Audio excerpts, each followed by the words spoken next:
Welcome to the Etsy Conversations podcast, featuring inspiring interviews with Etsy shop owners, hosted by Ijama Elazu. Hi, and welcome to the Etsy Conversations podcast. I'm your host, Ijama, and I thank you for joining me for another episode. My guest this week is Amanda, and she runs the Etsy shop MandyLynnPlans, and she's been selling on Etsy since 2019. And as of the time we're recording this, she has over 60,000 sales in her Etsy shop. And she has done that very strategically. She's done some things that for most sellers seem really scary, but they've worked for her. And so I'm really thrilled to have this conversation. Mandy, thank you so much for being my guest and welcome to the podcast. Thank you so much. I'm so happy to be here. I am too, because I love the way you have set up your business and structured it. And I think there's so much that new and even veteran sellers can learn, because there are things that you're doing that I think we can all apply to our own niches and just experience similar success, or try to. So why don't you start? Can you tell us what you make and sell on Etsy? Sure. I make planner stickers designed for planners made with Tomoe River paper.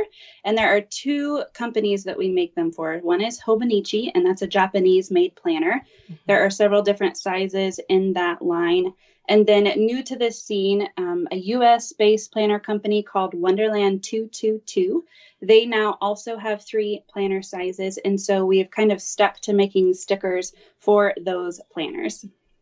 And the stickers you make are very specific for just those planners. Like one can't apply them to, not apply, but one can't just cross over and use them for, say, an Erin Condren planner or right. Yes. The sizing is very different. Yes. Oh, is it? In general, do the different planner makers have different dimensions for their planners just so that you have to stick with their ecosystem? You know, it's funny because you mentioned Erin Condren, and that is definitely the biggest one that people make stickers for in the States, especially. Mm-hmm. And I think because of her success, a lot of the other planners that are out there have the same dimensions, similar enough. The width of the boxes are 1.5 inches. And so you could, usually the terms standard, vertical, can apply to many different planners, but none of those work for the ones that I make stickers for. Mm-hmm. And that's part of the reason that we started, because I had found my perfect planner, the Hobonichi Cousin. It's an A5 size. It has a monthly section, weekly sections, and daily sections in the same book. And the paper is super, super thin so that you can get all of those pages in there.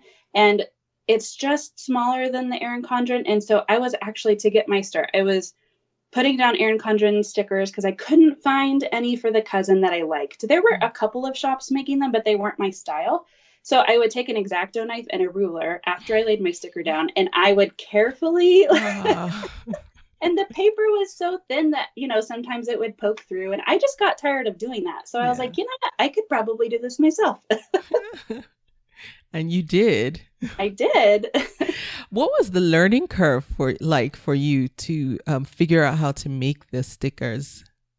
Well, I'm very blessed that my husband knows all about Photoshop and GIMP at the time. And I had a Cricut already, so we started with that. But if you're listening and you haven't started, don't start with Cricut. Use the Silhouette instead. We learned the hard way. Really? Yes. For what we do, it has to be super precise. And I recommend Cricut to individual, personal use people, or people who don't use print and cut. If you use print and cut, I highly suggest Silhouette.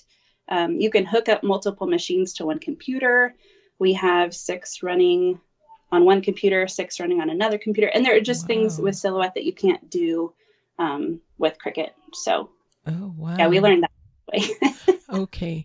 Now, as your business was growing, how and when did you know it was the right time to expand and invest in, say, another Silhouette machine, and specifically which type, was going to be your next investment? Yeah, that was the hardest part. We had one for a really long time. We opened in January, And that wasn't really the best time for us to open. That was beginning of the year. It's at a peak and then it kind of goes down for the next several months. And we probably waited a little too long to buy our second one. We just didn't know it was our first year. There were so many unknowns. Whenever we did get two, I feel like the third and the fourth one came really soon after buying that second one, because we realized how much faster it was, obviously. Yeah. Okay. Now, for anyone who isn't familiar with just how to use these planners, can you explain how a regular person can use the planners and then where your stickers fit into that system? Yeah. So one thing I really like about planners is that if you look at two people's planners, they're going to be completely different. Yeah. You will not find exact planners. It's like a snowflake.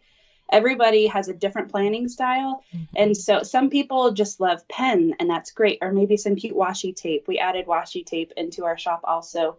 And it's just so fun to see. Like, part of the reason that I really wanted to get into this and get a Facebook group was so that people could share pictures of how they plan. And so really, however you plan, it could be just your calendar or whatever, we have stickers that can fit that. So we have just a page full of script stickers. Maybe you have one that says workout or film podcast for you, or whatever you have or whatever you need to put down on your, whether it's a wall calendar or a paper planner, or really anything can fit into whatever anybody is using. Okay. So because planners are such that, one, they're a replenishable type of product, at the end of the year, you're done, you need a new one. How do you keep up with production? Yeah, so we have new releases scheduled right now for every 3 weeks, and it's on a rotating, we do big monthly releases at a time. So actually, as we're filming this, I released November today, and then the next 3 weeks is a functional new release. So it might be new script stickers, it might be new specific sized labels in different colors, and then the next new release will be December, and then January, and then back to a functional. So we have it built into where we're keeping up with the pace of how everybody needs their stickers on a monthly basis. Okay. So you create customers, and they basically are customers for life unless they stop using their planners, right? Right. Yes, that is. Yep. That's fantastic. How do you find your people? We were really fortunate in that I actually started my YouTube channel before I started selling. So I had found, let me back up a little bit. Okay. Whenever I had my first daughter, I had more time at home. I was teaching full time and I quit. And I found YouTube and bullet journaling. And there are so many people who just do these beautiful artistic things in their bullet journal.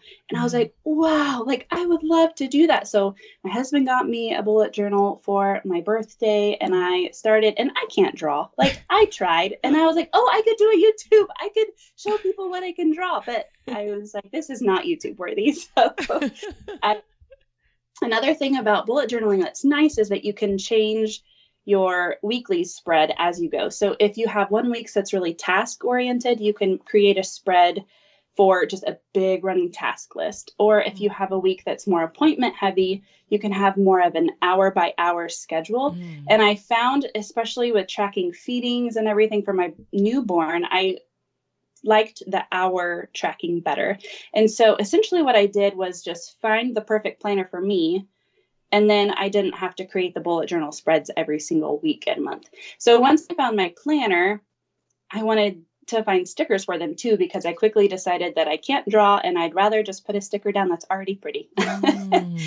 So then I was trying to find YouTube videos of people doing this, and I couldn't find any. And I asked my husband what he thought of me starting a YouTube channel. And at first he was kind of hesitant because, that's kind of a big step. Yeah. But he was on board. And so just putting my stuff out there, and then whoever else is searching for that same type of thing found me. And then I have some people who, I can remember and tell you their names, like who are some of my first viewers who are still watching my videos 2.5 years, 3 years later. Wow. I think that's just the power of creating a community and a community that's very focused. Now, for anyone who wants to check out Mandy's YouTube channel, it's MandyLynnPlans, which is the exact same name as her Etsy shop, same YouTube channel. Great job on the branding. You can't be missed anywhere. We did make sure before I started the YouTube that it was available on all the social media platforms. Yeah. And actually, funny, I didn't even know that we were going to start selling anything when I first started the YouTube. It was just supposed to be my creative outlet after having been born. And my husband, for my next birthday or something, he bought me the domain, MandyLynnPlans.com. I was like, what am I going to do with that? He was like, I don't know. I just didn't want anybody else to take it from you. Yeah. That's the first time I've ever heard of anyone giving a domain name as a birthday present. I've heard of stars being named after you, but not a domain name. Yep. Okay, so that's great. So you started the YouTube channel just to share, and then that started to grow, and that was back in 2018. At what point did you decide to start creating and selling your stickers, or was it something that people were asking you for? Yes. So when I got to the point of just being sick and tired of using an X-Acto knife and cutting through my papers, I was like, Mark, do you think that we could make this? Because I'm about to ask my YouTube people if they would buy it from me. And of course they were so enthusiastic and so excited. So we, shortly after Black Friday, I think 2018, we got a printer for a really good sale. And, so, cause we're, we don't know if this is going to be successful. So we didn't want to put a lot of money into it. Okay. And, so then you started selling immediately. Was Etsy your first stop, or did you try to start selling through your YouTube channel to the people who are already following you? No, Etsy was the first stop.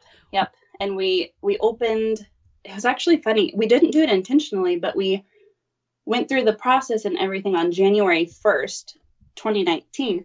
And it was funny because, whenever you go to an Etsy shop, it just says since and then the year. Yeah. And it's so funny. We didn't even plan, but January 1st is the beginning of 2019. And then we opened officially on the 18th. So we were able to launch, and we had so much support from the beginning. And it was just really fun to see those first orders come in that night. And we were just so we couldn't go to sleep because we were so excited. And I think it was 4 orders came in or something, but it just meant so much to us that there were people from all over the country and now the world who found us and wanted to buy our stuff. It's just amazing. Yeah. So initially they found you through your YouTube channel, then you were able to funnel them over to Etsy to say, here, buy from me. Yeah. You can buy it from Etsy if you want. Yeah. So one of the it's not a secret, but I should say one of the strategies that I'm seeing that has worked really well for you is just having a very specific audience. Mm-hmm. Can you talk more about how you've been able to just stay focused on a very specific market that you serve, and what, if any, reservations or even times you've struggled with trying to expand that just as a growth method you've had to deal with? Yeah. So the planner community is very unique in that often I think that I'm rare in the fact that I've used the same planner since 2018. There's a lot of people who jump from planner to size, and they just bounce around a lot. And I have used the same planner since I found it in 2018, and I can't imagine using another one. And so I think that has been part of my focus. I've seen some other shops who offer Hobonichi cousin stickers, but then they also offer Erin Condren, and they also offer Happy Planner, and they just get so I could offer this and I could offer this, but that's spreading yourself so thin and wide. We decided to go deep and try and offer a sticker kit for every single page in the Hobonichi, essentially. So the year at a glance, the where you can see the whole year on one sheet, we have labels for that. We have individuals if you only want, 1 hour appointments or 1.5 hour appointments or 2 hour appointments or 4 hour appointments. Like we have almost everything you could want for this 1 or 6 now, but basically just this very niched down planner community. And so that has really helped us because people like one-stop shopping. And if they can get free shipping, oh, great, I can get up to $35 and get my free shipping. But if you only have one thing that they want, they might not want to buy from 4 different shops and pay shipping 4 different times. So. Yeah. And Hobonichi and Wonderland 222 are 2 separate planners. Is that right? Yeah. Okay. We added Wonderland 222 November of last year when they became more popular. I think they launched that planner in 2018. I didn't find out about them until 2019. And it's the same paper. It's a very, very thin. It's almost similar to like Bible page paper. Okay. And it's fountain pen friendly. It has this coating on it to where the ink doesn't soak into the paper. And so you have all these different fountain pen ink choices, and some have glitter and some have sheen, which like changes colors in the light. And like there's this whole, you can go down this giant rabbit hole of people who use Tomoe rubber paper and do all these beautiful fancy things with just pens in their planners. And so now being able to offer both of those, essentially it's focusing on planners with this Tomoe rubber paper. Okay. And it's the same type of person who's drawn to both. Like the visual aesthetic of both of the planners is very similar. So it kind of attracts the same crowd. Okay, that makes sense. And where can people get a hold of the planners themselves? Yeah, Hobonichi launch date is September 1st. So a week ago by the time this airs. But so you can buy it directly from Japan. Usually people don't prefer to go that route just because of international shipping. Right. They are available on JetPens or Amazon. Once Amazon's stock runs out, though, they don't restock. JetPens usually has it for a little bit longer. The Wonderland 222, 22, so many twos. Wonderland 222 2022 planners and notebooks have been released, and we just got our shipment in this week. So that was really exciting. Wow. And so, yeah, it's funny if you're not in the planner community, like it seems so weird that you're already thinking about 2022, but it's right around the corner. Yeah, I know. Cause I'm thinking, oh man, can we finish with summer first? Yeah. Wow. Okay. Now, speaking of, getting the products, let's talk about your inventory. How do you determine how much inventory to carry? Because your products aren't like print on demand. You keep them on hand, right? Yes. It's just a learning as you go. We have found that part of the thing that our customers really like about our shop is that we are ready to ship. And so we have baskets and baskets and shelves full of inventory. And it's a learning curve. At first, I probably over printed and cut just because I didn't know, and then you just, the tricky thing too is that people can switch planner sizes. And so one month I might sell out really quickly of, let's say, Hobonichi Weeks kits, whereas the next month they might not be as popular. Like there was a trend, it was trendy for a while to be in a Hobonichi Weeks. And so those were selling really fast. But then now I think they have moved on to print impressions and like other planners. And so the people who like to follow the planner trends, like I mentioned before, jumping around, it's hard for us to know exactly how many to stock. But the nice thing is we make them all in our basement. So if we're out of stock, we just make more. Make more. Yeah. That's great. And just to be clear, well, you just said you make them in your basement, but these are very different and distinct from digital stickers, because I see those a lot on Etsy too. Yes. Yep. So we physically are printing and using our silhouette machines to cut them out, and then we ship them to the customer. Yes. Okay. Now, the digital stickers that are sold on Etsy for planners, can those be used for like a physical planner like the Hobonichi and Wonderland 222, or are they used for other types of planners, maybe digital planners? Yes, so there are two different kinds. Okay. Some people do offer digital stickers for digital planners. Mm-hmm. So some people like to have their planner on their iPad and they use their pencil and they can drag these stickers around. And there are also, I think what you were mentioning first was the printable ones. So yeah. sellers will design everything the same way that I do, and then they will sell the silhouette file so that somebody else can print it at their house and use their silhouette to cut it at their house so that they get instant gratification that way. Yeah. Is that something that you ever considered doing? We've considered it. I'm a little more excited about it than my husband is. He's not really excited about that. Just selling the secret sauce, you know? Yeah. That's so true. Speaking of which, so at the time we're recording this, about 2 weeks ago, your husband was able to quit his full-time job and come and work full-time in your business. Talk us through how that happened, how you planned for that, and how you knew the timing was right for him to make that switch. Yeah.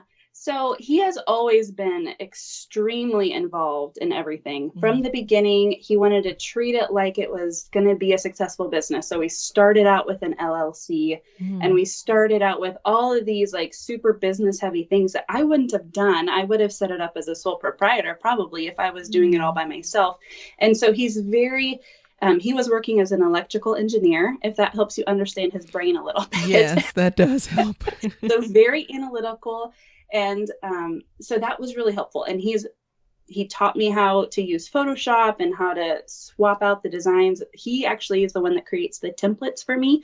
He gets them perfectly sized to the pixel. Wow. And then I just swap out the designs and colors. And so he's been very involved from the beginning. As I mentioned, we started this when we had, well, she was about 1 at the time. She wasn't quite a newborn anymore, but I was pregnant with number 2. So we have 2 girls. And we were working during nap time and bedtime, and it was exhausting. And eventually, you know, it was our dream. Like, wouldn't it be just super great if if you could quit? And it's so scary. And even before MandyLynnPlans, you know, I sold Pampered Chef and I sold Norwa, like all these MLM things, trying to get some extra money on the side. And like nothing ever really worked. You know, it wasn't my thing that I could grow super big. Yeah. And, you know, just dreaming. And eventually, whenever sales just kept getting more and more and more and ramping up, like the second year doubled the first year, and we're on track. We're not quite doubling this year. Oh, no, we're at 250%. So we actually we're almost tripling last year. And so seeing that growth was really beneficial. I don't think he would have been okay with quitting in the first year or even the second year, just because he likes to see trends and everything. Yeah. But it was really exciting because we had all these financial goals that we wanted to do first. And MLP actually paid for our house. We got to pay off our house in July last year. Goodness. And so that was our big goal that we wanted to do before. And just being able to give more. And it's been really great. And we got to the point where we had more money than time. And we said, okay, because, you know, we're trying to, you know, we have a cleaner and we have a lawnmower and we have all these services for us. It's like, you know, I would rather have our time back and not make as much. So we had a couple of things, you know, a certain amount in the checking savings account we wanted and other little things that we wanted to save towards before he did quit. And the biggest hurdle is the insurance. He has such a good insurance plan with this engineering company, and going from that to paying it all out of pocket is a big deal. But once we got all of the other, you know, eggs in a row or ducks in a row. What's that? Ducks in a row. Yeah. Okay. Ducks in a row.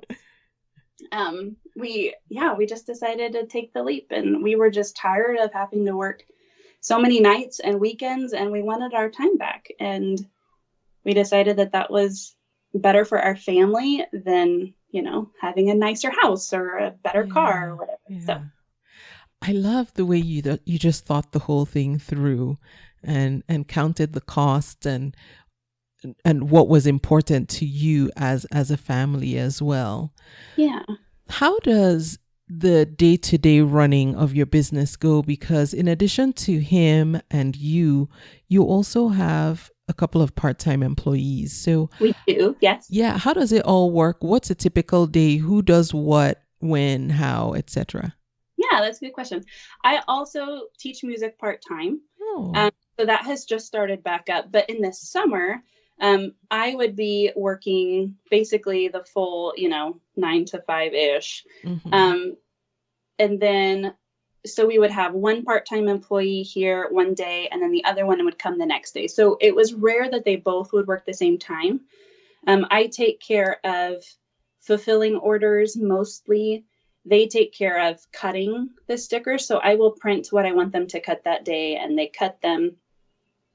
There are other various tasks that they do. Mm-hmm. They are starting to get more into the fulfillment because that's my bottleneck right now. I can't fulfill them as fast as they're coming in. And one thing that our customers really, really love is our short turnaround. We have a 1 to 3 day business day window right now. And honestly, it's usually same day or next day. And so our customers really love that. And we're strange in the planner world too. I think a lot of shops have like a 1 to 2 week or maybe 3 to 4 week processing time. And by the time you order your stickers and you get your stickers, you forgot what you ordered. Yeah. You don't need those anymore because you're in a different planner. Yeah. So, and then with the addition of my husband, now he's able to do more, like we're looking into a new inventory software, and because Etsy can't do what we need it to do. And so we're actually in the middle of switching from one to a different one. Because we have a lot of kits within a listing. So if you buy one listing, you might have 3 pages included in that listing. And so we need the inventory to know if they bought all 3 or just 1 or all of that. So Etsy the inventory there wasn't quite as specific as we wanted it to be, since we don't have every single page as a separate listing, if that makes sense. Kind of. So is the solution for you to move to your own platform? Eventually, yes. So another thing that I don't remember if I told you or not was that we launched a subscription box this summer also. No, you didn't. I can't believe I didn't tell you that. And so that is on Shopify. We do have our own site, and eventually we would like to move over there. We would still be on Etsy. Not all of the listings. We have some ridiculous number of listings on Etsy right now. And I would love to pare that down and have everything over on Shopify. Yeah. Do you have any concerns about losing some of the traffic that you've gained on Etsy organically? Or are you fairly confident that because you've built a community, moving to Shopify or transitioning over to Shopify won't be as jarring on your business? Yes, I do think that wherever we are, our people will find us. I do want to stay on Etsy for that reason, though, that if, nobody who knows about us, they just switched to a Hobonichi cousin and they want stickers for it. If they search it, they'll find us on Etsy. And I do like that the customers are already built into Etsy. And so it would be really hard to say goodbye completely to Etsy, regardless of the fees that they charge. I think it's worth it. It reminds me of what was everybody all up in arms about a couple of years ago? Oh, was it the off-site ads? Yeah. I love those. Like, I felt really weird because I heard everybody complain. Like, okay, yeah, Etsy takes a fee, but you're getting a sale you wouldn't have otherwise. I don't know. So, like, that's been really beneficial for us, actually. And so there are things that I really like about Etsy that it would be hard to say goodbye to completely. Yeah. And I found that a number of sellers who have found really great success on Etsy, but because their brands and their businesses have grown in ways that Etsy is a bit restrictive of, because of the types of things they want to do and options they want to offer, they've expanded to their own e-commerce site, have still to some extent kept a foot in the Etsy door just because of basically everything you just said. Yeah. Yeah. So what went into launching the subscription box service, and how did you decide that that was a good thing for your business? Yeah, so it's actually kind of a funny story. From the time we launched MandyLynnPlans, people were asking for a subscription box. Oh. And it just sounded so scary. And we would go back and forth and no, not right now. And we'd go back and forth and no, we're too busy because we hadn't hired people at that point. And eventually it got to the point of, okay, like we just aren't going to do a subscription box, and that's okay. I was in a business group with a lot of really great women, and we were put into like buddies and just a really small group of people.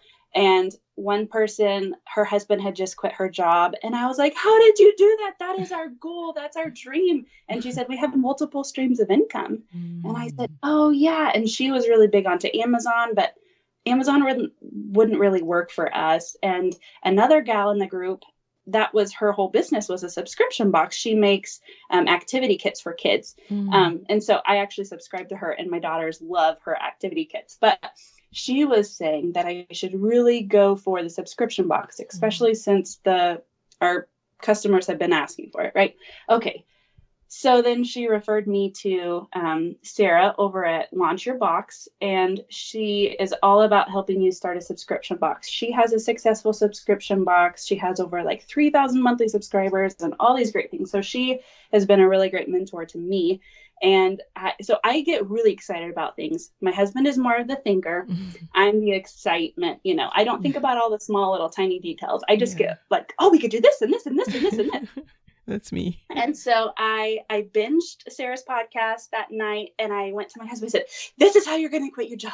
We need to start a subscription box, and he's like, whoa, slow down. And so, yeah, we worked through it. And the funny thing was we already had, so we have custom packaging, and sometimes the orders are too big for the flat, rigid mailers that we use. And so we had actually already bought boxes. And so I was like, we already have boxes coming. This is perfect. Yeah. So we launched mid-May with the June box, and it's tricky because we bought custom washi tape rolls, and they have a minimum order of 100.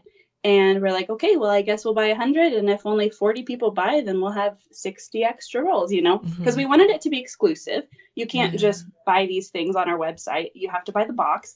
And we sold out 100 boxes our very first month. Wow. And we have the best community. And so that has really helped seal the deal with Mark being able to quit. Wow. Yes. It's been great. That's amazing. Yeah. And so you have this additional stream of revenue coming in that's predictable. Yes. And then one of the things I like that you're doing, and we talked about this a bit earlier, I want to get more into it, is really understanding your market, because you had mentioned that Q4 is the busy planner season, even though, yes, end of the year, it tends to be busy for e-commerce in general, but busy for you in that in the planner community, Q4 is significant. Can you talk more about that and just really the importance of really understanding who you're serving? Yeah, so there are certain things that, so I have my normal every month customers, and then there are a probably exponential number of people that we get in Q4 who are making just a 1-year purchase. Maybe they just want the basics, and they'll place one big order in October or November. And November is always our like way high biggest month of the year. And partly because of Black Friday, but also just ramping up to get your new planners ready. It's so exciting to get your new planners ready. And so knowing how to structure new releases and sales to help accommodate that, but then also, making sure that we're fully staffed. We're thinking about maybe hiring another person, because we know, looking back at our data, that this is when it really amps up.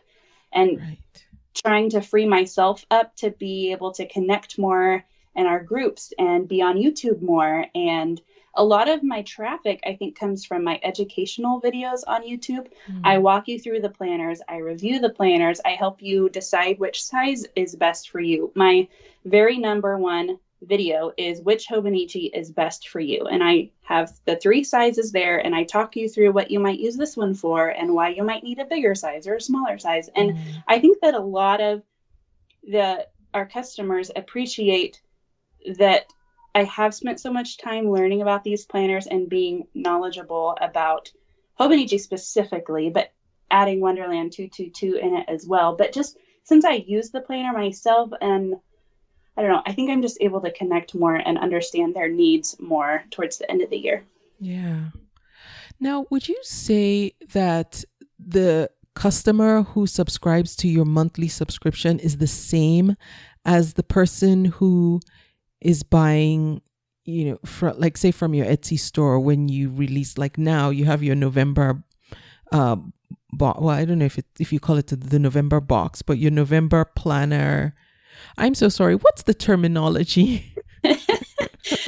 So today we released November kits. November kits, yes. Yes. So the November monthlies or the weekly designs that match up with those. So, Thanksgiving kits or fall, like pumpkin, that type of thing. That's what we released today. Okay. And then our box is completely separate. It's exclusive. It's a surprise. Okay. They don't know it's coming. Okay. And so there's a lot of crossover there.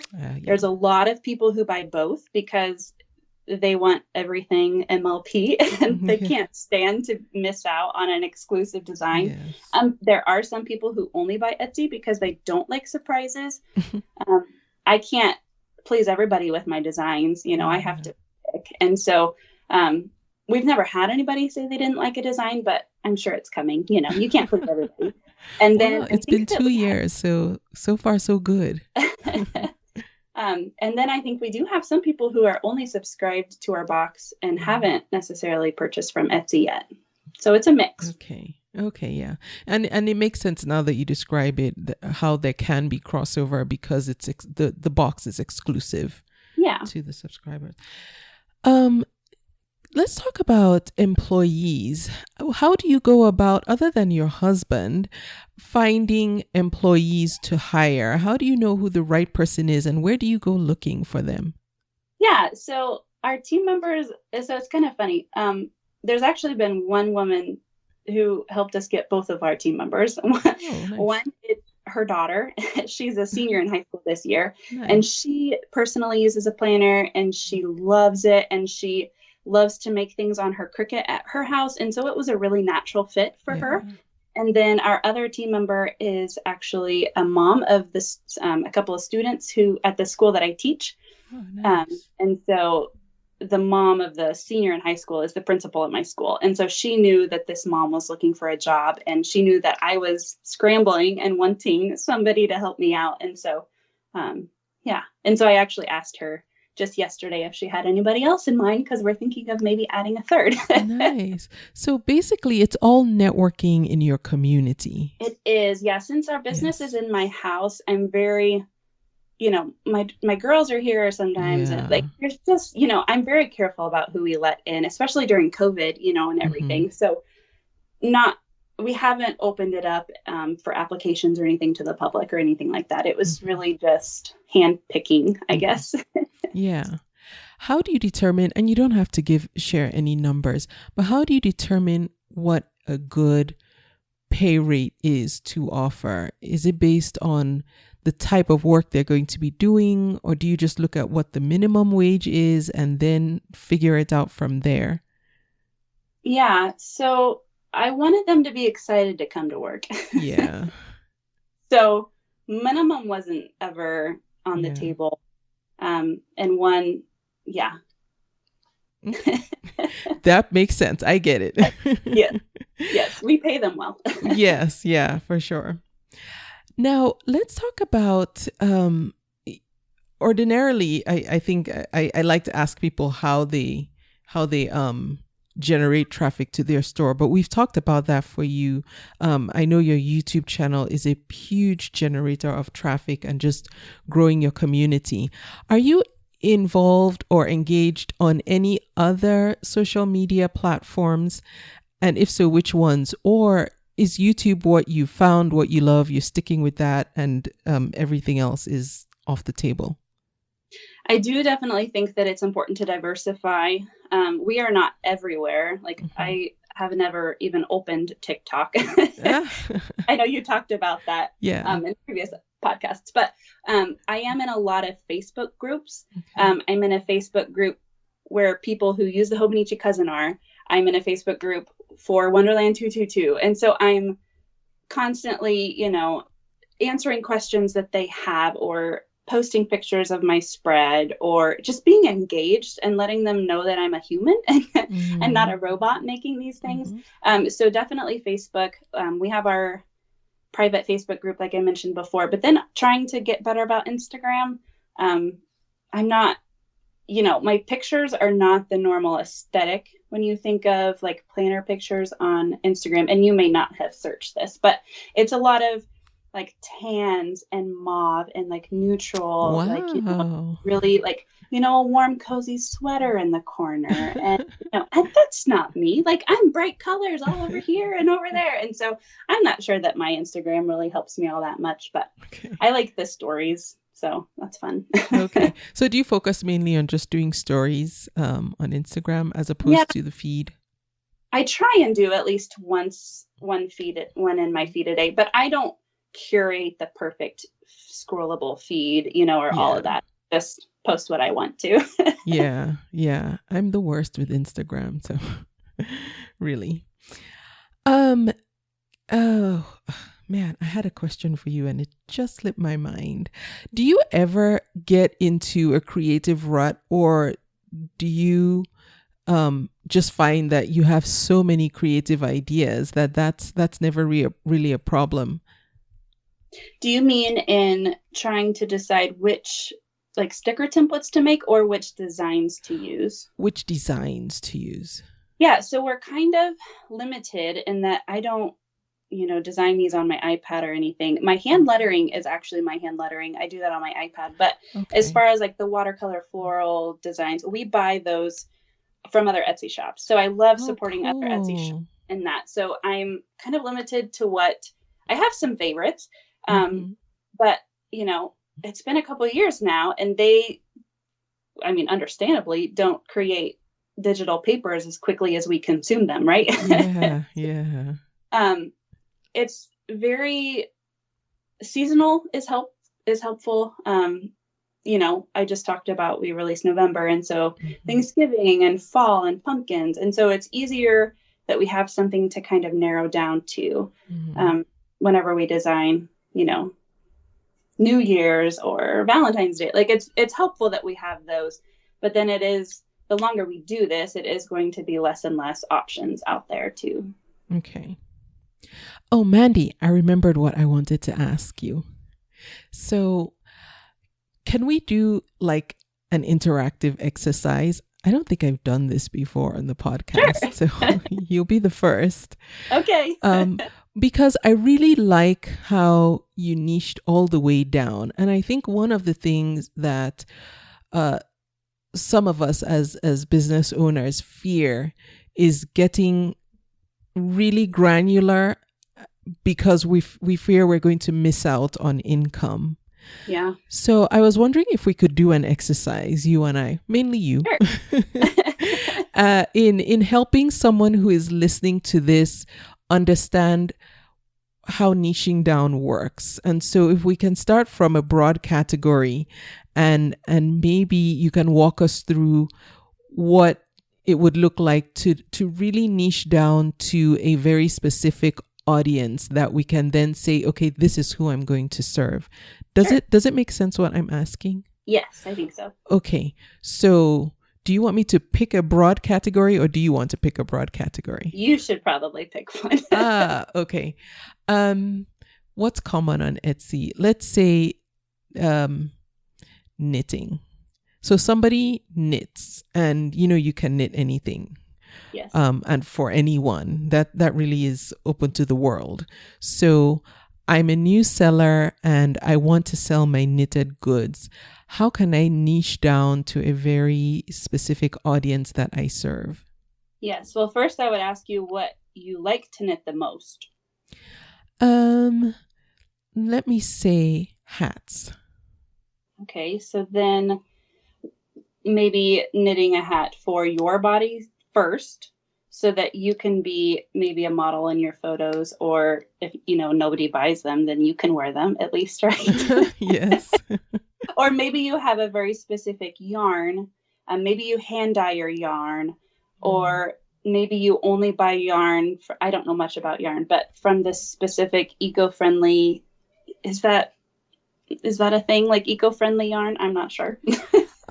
Yeah, I guess from the certain sources, I guess people are particular about the sources that their yarn is derived from. Okay. Or maybe you have a newborn and so you make newborn hats, or, okay.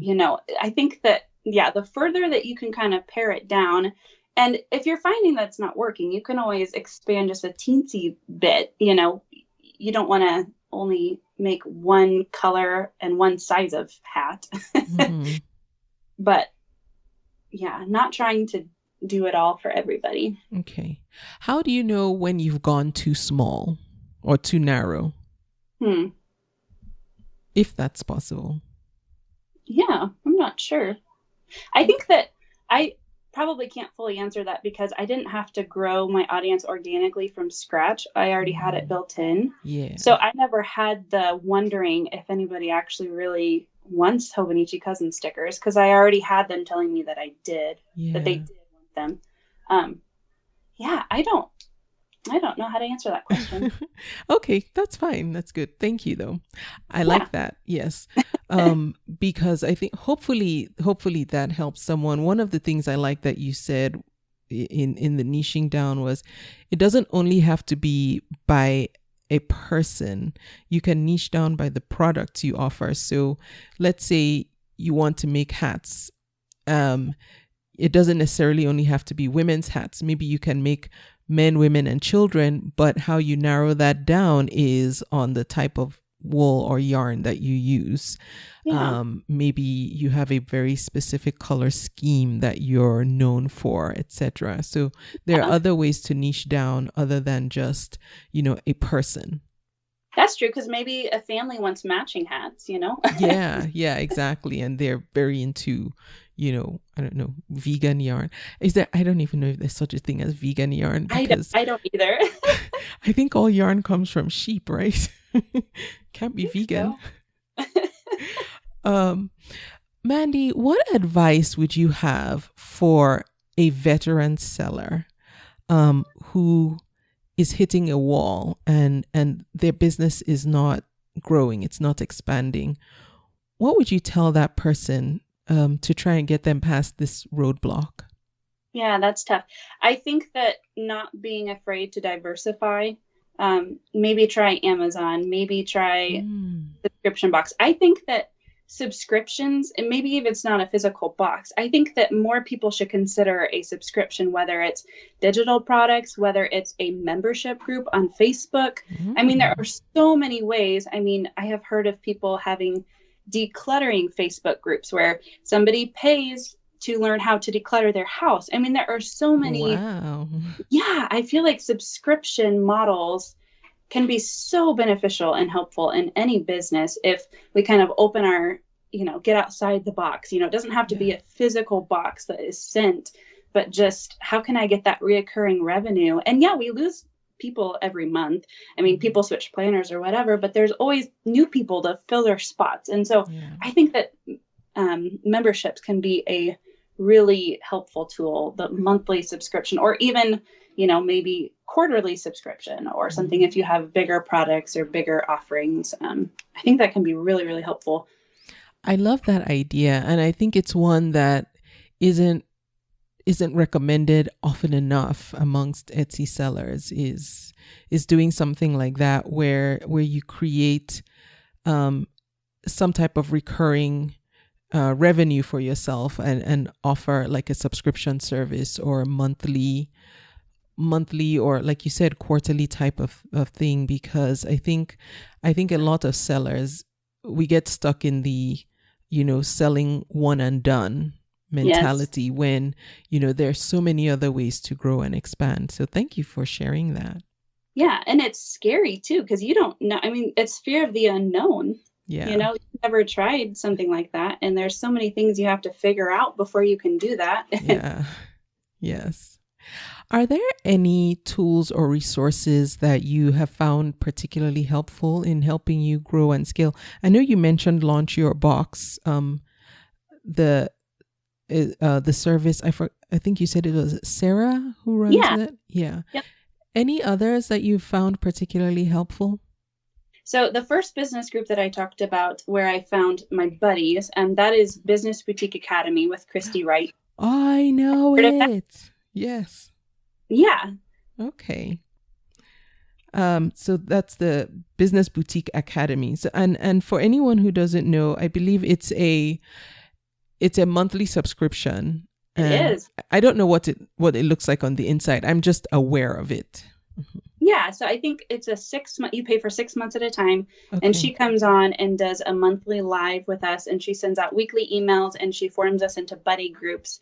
And there's this whole library of training.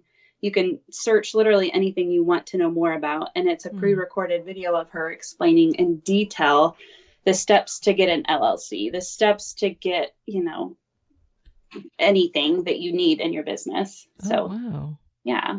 And branding or anything you have a question about, there's videos in there for it. So that has been really great.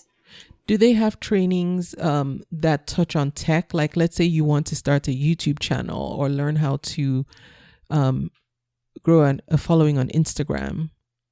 Yes, she does have social media. I'm not sure if she touches on YouTube though, but she does have videos on the other social media platforms. Okay.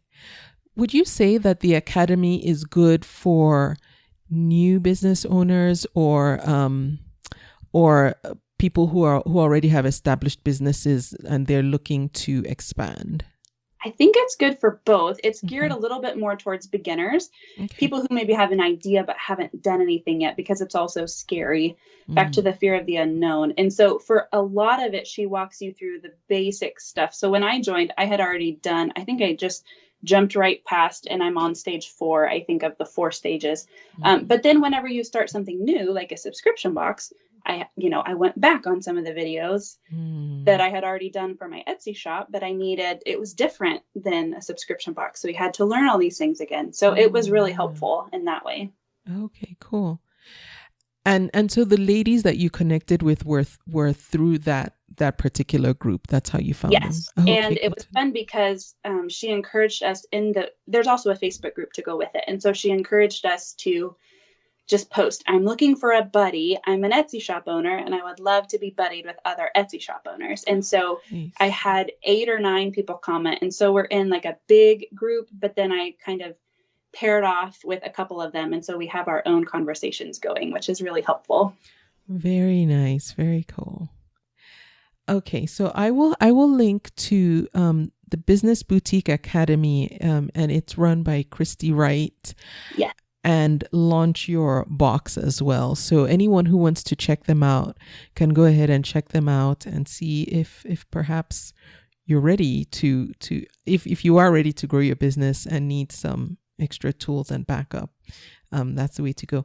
Mandy, do you have any Etsy shop shout outs? I know you said you like to support some Etsy sellers. Are there any in particular you would like to mention? So we talked about not selling the secret sauce. So I'm not going to shout out the ones I like to buy designs from. Okay, wonderful. I am going to shout out a couple others. Yeah. My sister actually also has an Etsy shop. Yeah. She is a photographer.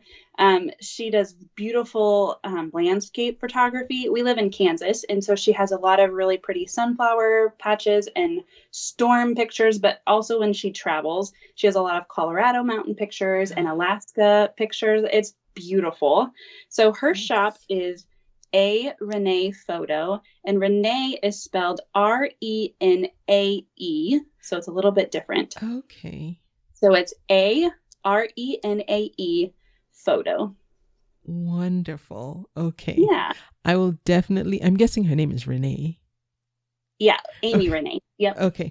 I will definitely link to her Etsy shop so folks can go and check check out her shop and what she's doing. I love pictures of Colorado. I live in Colorado now, and oh my goodness, it's so photogenic. Yes. And so I definitely want to see what she's doing. Yeah. There. Can I shout out one more also? Absolutely. The lady, her name is Christy, a different Christy than Christy Wright, but the one that encouraged me to start a subscription box, the Kid Activities that I mentioned before, her shop is Yardstick & Co. Okay. Yardstick & Co. And does she sell the subscription box through her Etsy shop? She does. She also has her own website. I think it's a 3-month subscription on Etsy. Okay. It was a workaround she worked in. And she's not currently doing the subscription model. She kind of took a step back from that and is doing seasonal boxes now. You can still buy previous, but like going forward, I know she's working on her Halloween box right now, and she'll have a Christmas box. So. Okay, wonderful. Yeah. So if I will also, is it okay if I link to her website as well so folks can check that out too? Okay, so I'll figure it out. I'm sure I can find it. Yes. And I will link to both Christy and Mandy's sister Amy Renee's shops on Etsy. Again, it's A Renee Photo, ARENAEPHOTO for anyone who wants to jump over there right now and take a look. And then Yardstick & Co. But I will have the links in the show notes for this episode. Mandy, what's the best way folks can connect with you if they want to get in touch, if they have questions, or if they just want to reach out? Yeah, I am pretty much everywhere. Probably Instagram would be the easiest. Okay. And that would be at MandyLynnPlans. Yes. Okay. All right. I will for sure link to Mandy's Instagram account and of course her Etsy shop. Again, it's MandyLynnPlans, and her YouTube as well. Please check out her YouTube channel. I love watching live videos because it makes me feel like I know that person. So even now as we're talking, even though I can't see you, I can see you because I've seen you. So, and Mandy's YouTube channel is also MandyLynnPlans as well. Mandy, this has been great. Thank you so much. Congratulations on what you've done to have accomplished that in 2 years and been able to bring your husband into the business and expand and offer employment to other people, especially in this, I wish I could say post-COVID times, but during this time when, for some people, it's hard to find work or they're losing work. And here you are, a small business creating jobs for people. That is such a great accomplishment. So thank you for doing that. And thank you for taking the time out of your schedule to have this conversation with me. Well, we are very blessed. And thank you so much for having me. You are most welcome. And I thank you for listening to this episode of the podcast. I will be back with another episode next week. If you would like to connect with me, you can go to convome.com. There's a contact form there. If you would like to be my guest, please go to convome.com. There's also a Be My Guest tab there. I would love to have a conversation with you. I'm also on Instagram at Etsy Conversations, but really sending me a contact through the website is the best way to connect with me. And I will be back with another episode next week. Thank you for listening. You can subscribe to the podcast in iTunes, and while you're there, please leave a review too. Visit convome.com to leave a comment or feedback on this episode.